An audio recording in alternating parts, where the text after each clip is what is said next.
तालीम दुश्मन हर दस्तूर तालीम दुश्मन हर दस्तूर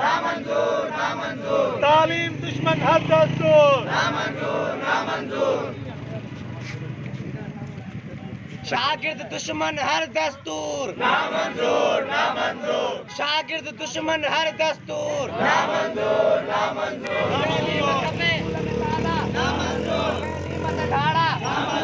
स्कूल के ताला तैलीम खपे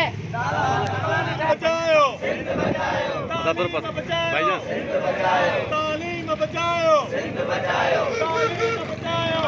बचाओ जागरूकता हर दस्तूर शऊर दुश्मन हर दस्तूर शऊर दुश्मन हर दस्तूर तालीम बचाओ।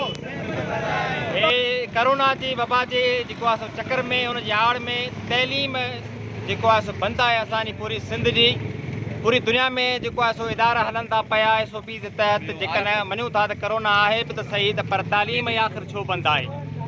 पूरी ज़िंदगी जूं ॿियूं सभई कारोबार पंहिंजे महमूल मुताबिक़ हलन था पया मार्केटूं खुलियल आहिनि तव्हांजा जलसा जुलूस सब हलन था पया तव्हांजूं मीटिंगूं हलन थियूं पयूं पर आख़िर ये इदारा ऐं शागिर्दनि जी मुस्तक़बिल सां तव्हां छो खेॾो था पया स्कूलनि के ताला तव्हां छो लगाया आहिनि। असां मुतालबो कयूं था तो तैलीमी इदारा जल्द खां जल्द खोलिया वञनि ॿी सूरत में हीअ एहतजाज जो मुज़ाहिरो आहे इहो हिन जो पैमानो अञा वधायो वेंदो। जी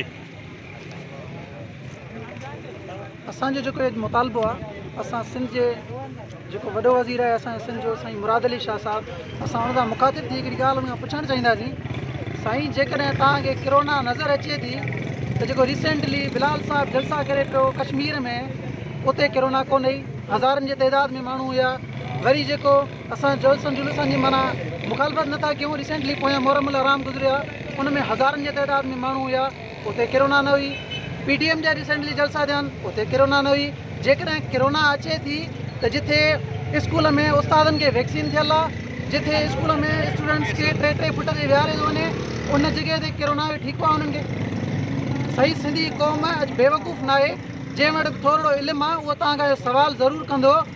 त तव्हां जेकॾहिं भेट कयो त पोइ कोरोना मालपीड़नि में जुलूसनि में उते त न उते हुजे न जेकॾहिं तव्हांखे भला ठीकु हो तव्हां कोरोना खे स्कूल जो छो ॾिनो आहे। महिरबानी करे सिंध जा जेके बि तइलीमी इदारा दरसगाहूं आहिनि खोलिया वञनि ॿी सूरत में असांजो ई नंढिड़ो एहतजाज आहे इन खां पोइ असां पूरी सिंध में एहतजाज कंदासीं।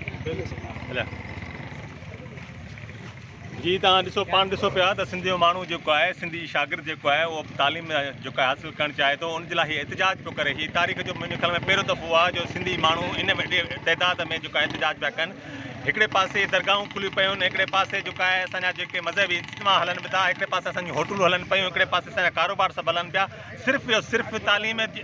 खे मथां छो उनजो सबबु इहो आहे त जेकर सिंधी माण्हू पढ़ी पियो सिंधी शागिर्द पढ़ी पिया सिंधी माण्हू पढ़ी पिया त हिननि जी जेकी वॾेराए पिया हुआ हिननि जेकी चौधराए पिया हुआ जेके हिननि जा बंगला आहिनि उहे वीरान थी विया आहिनि जेकर हिननि खे ख़ौफ़ आहे जंहिंजे करे हिननि तालीम खे ताला ॾिना आहिनि। हिकिड़े पासे जेको आहे प्राइवेट स्कूल जेको आहे हर महीने फीसूं वठनि था पर उहा तालीम ॾियण लाइ तयारु न आहिनि। बसि वॾे ज़ोर जेको आहे सरकारी स्कूलनि खे जिते असांजो ग़रीब जो ॿारु पढ़े थो मासूम ॿारु पढ़े थो ऐं उन जी जेको आहे जेकी रस्ता रोक कई थी तरक़ी जी मुखालफ़त कई।